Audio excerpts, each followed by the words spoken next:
ocasión de poder estar en este extraordinario foro, y no lo digo simplemente porque se esté dando, sino por la trascendencia en un momento a un año de operación de un sistema que se puso en marcha durante, si me pueden pasar las dos siguientes, por favor, con una magnitud impresionante de instituciones de todos los niveles de gobierno, de todos los actores sociales, políticos del país. Es la que sigue, por favor, una magnitud en donde sin duda cientos de miles de operadores del país se involucraron para lograr el objetivo. ¿Cuáles son las principales críticas? Y muy resumidamente ya las he mencionado a lo largo de este foro, pero yo quiero iniciar también el compromiso de la senadora Angélica de la Peña, de la Comisión de Derechos Humanos en su pleno. Estuvo presente durante la redacción y elaboración de todas las leyes y ha continuado en el proceso de consolidación. Los expertos han dicho 10, 15 años para terminar esta consolidación, pero lo cierto es que estamos en un punto de discusión de cómo influye el sistema de justicia penal ante la seguridad que reclaman todos los ciudadanos.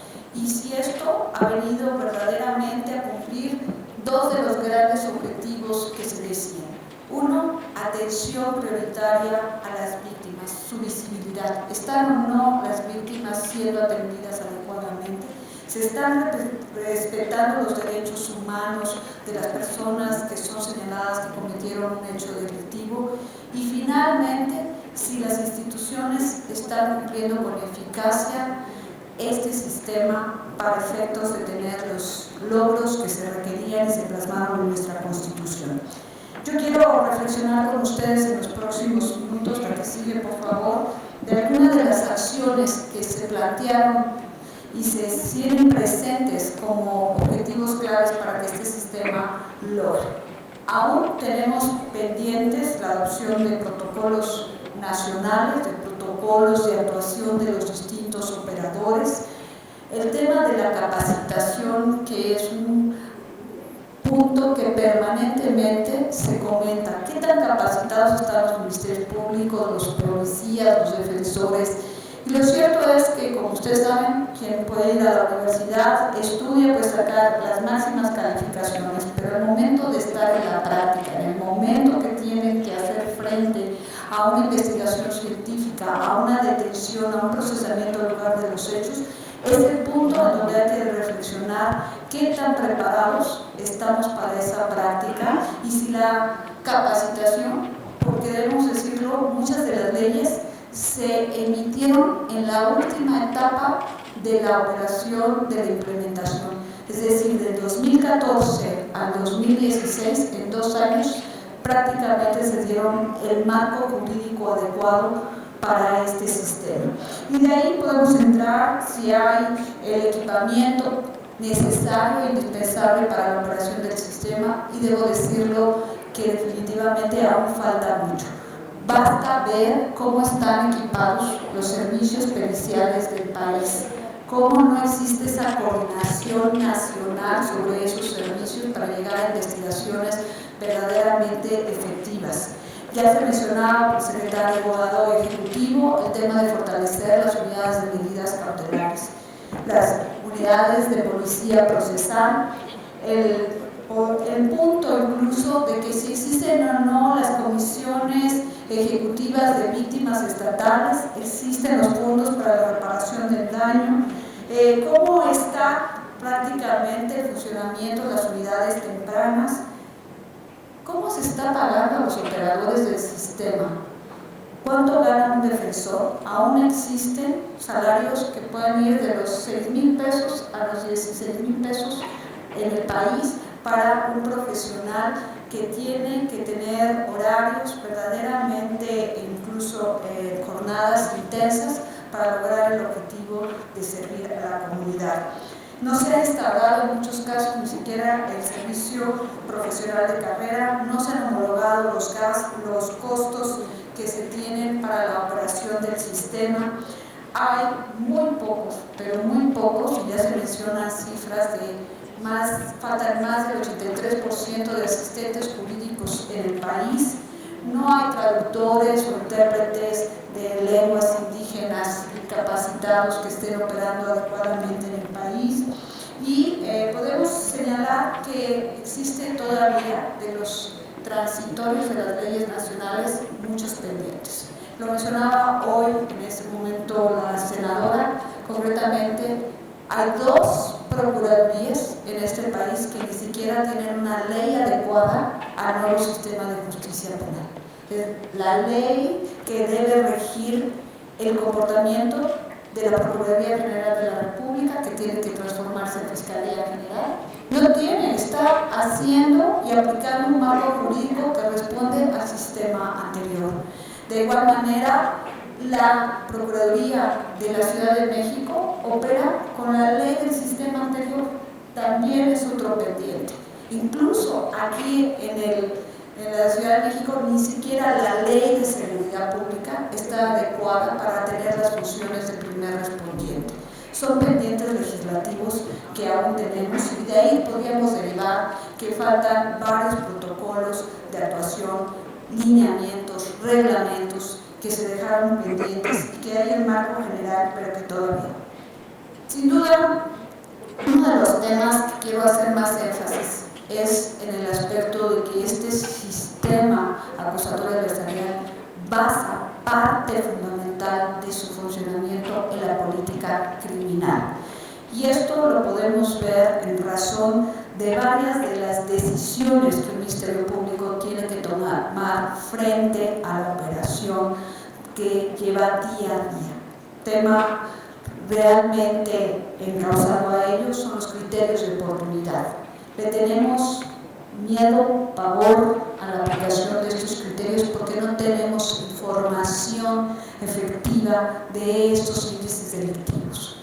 Nos hablamos de que existe una puerta giratoria, y esa puerta giratoria la podemos asumir desde una restricción legislativa, pero también la podemos asumir a tener las bases de información adecuadas, de acuerdos reparatorios, de información técnica para hacer los perfiles de riesgos y poder efectivamente determinar cuál es esa persona que está siendo señalada frente al juez con elementos objetivos para ver qué medida cautelar es la adecuada.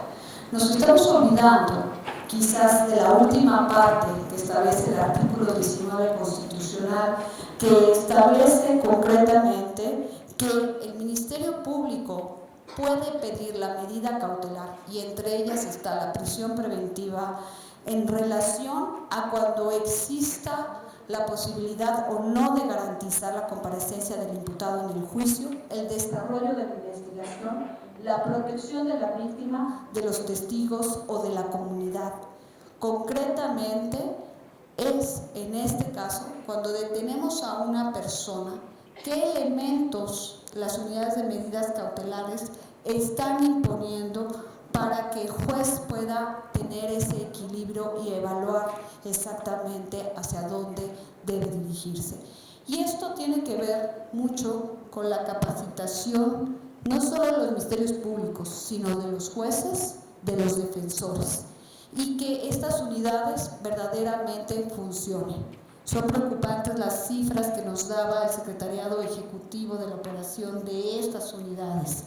¿Qué es lo que no se tienen esas bases de información técnica articuladas en todo el país? Lo puedo decir con certeza que existen agencias del Ministerio Público que están de un escritorio a otro y no se comunican la información, y por lo tanto, si una persona ha sido detenida, llegó a un acuerdo reparatorio, se presenta nuevamente, la información que tiene ese Ministerio Público no la tiene el otro, y por lo tanto no existen elementos esenciales para poner ante el juez la posibilidad de valoración de una prisión preventiva. Es cierto, hay lagunas, y si como me sobran muy poquitos minutos y me pasan al final de la presentación, podríamos ver que existen algunas de estas reformas que es importante las considerar. En algunas de ellas podemos ver la prisión preventiva oficiosa. Hablamos del uso de las armas de fuego.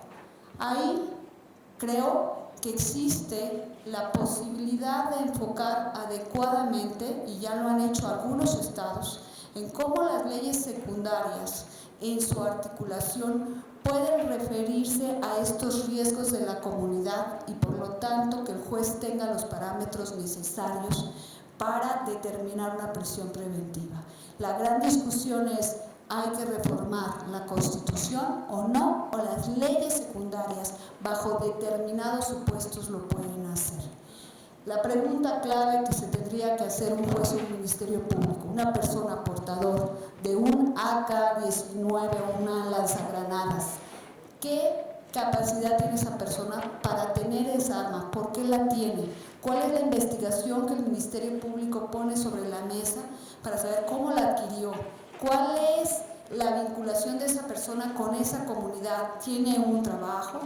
¿Tiene una familia? ¿Dónde está? Todos esos elementos de un perfil de riesgo son los que tendría que tener en conocimiento un juez para determinar que una persona que tiene ese armamento, lógicamente no es para ir a cuidar a su familia en su casa y proteger su hogar. Es por eso que es indispensable articular de manera efectiva la operación de este sistema.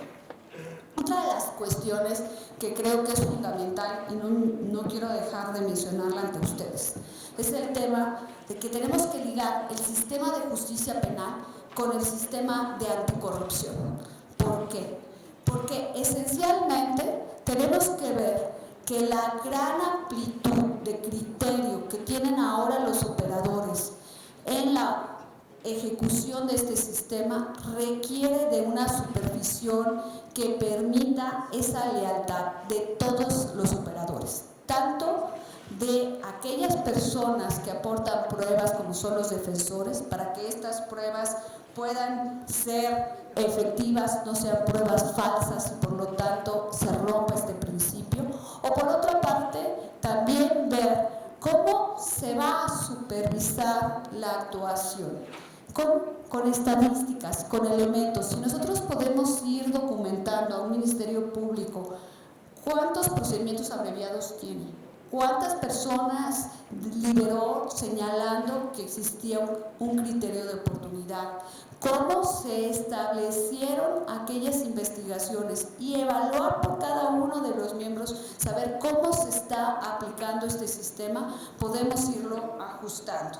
Y por eso es muy importante. Hay temas más técnicos que yo mencionaría, pero ¿quién va a vigilar el quehacer, por ejemplo, de los miembros de la Procuraduría General de la República, posteriormente Fiscalía General? Va a ser el fiscal anticorrupción, lo están poniendo en la mesa muchos legisladores, se está debatiendo cómo se articula ese esfuerzo. ¿Cómo podemos incluso ese sistema anticorrupción llevarlo a los procesos que lleva el Poder Judicial, tanto local como federales? Y ahí verdaderamente estructurar este enfoque.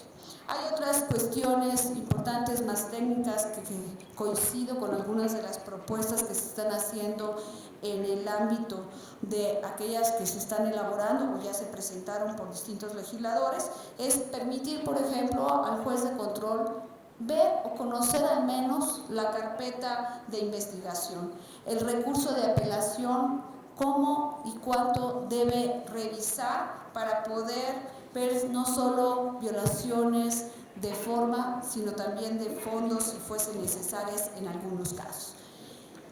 Terminando esta breve exposición, simplemente yo les diría, desde mi experiencia, hay mucho por hacer. Se quedaron el punto de partida, el sistema nació el 18 de junio del 2016, pero de ahí hay un trabajo intenso para su consolidación, tanto en lo operativo, en donde hay que continuar trabajando en capacitación, en tecnología, en inversiones sustanciales para que pueda funcionar adecuadamente, y sobre todo hay que evaluar y darle seguimiento. Sin una evaluación cuantitativa y cualitativa no hay manera de saber cuáles son los ajustes necesarios, cuáles son esas acciones correctivas precisas que pueda ser a través de las capacidades de las instituciones o a través de la legislación.